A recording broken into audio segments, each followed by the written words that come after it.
Yan. At siyempre, sabi ko nga sa inyo, sisimula muna tayo sa 5. No?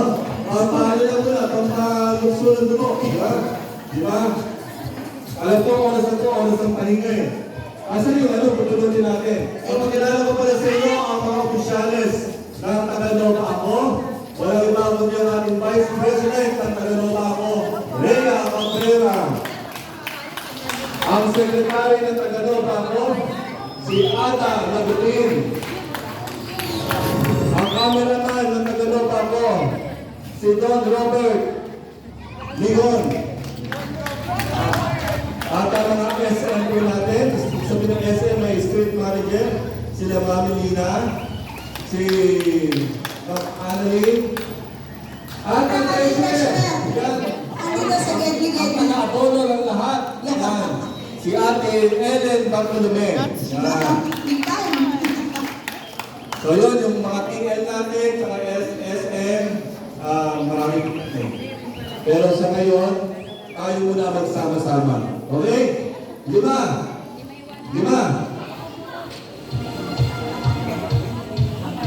Sino na yung mag-polo dancing sa inyo?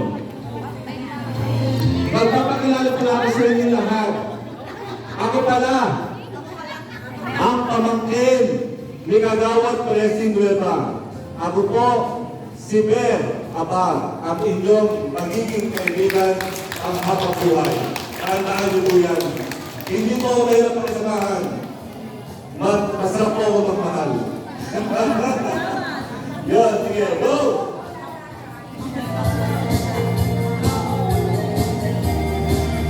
Dapat, dito,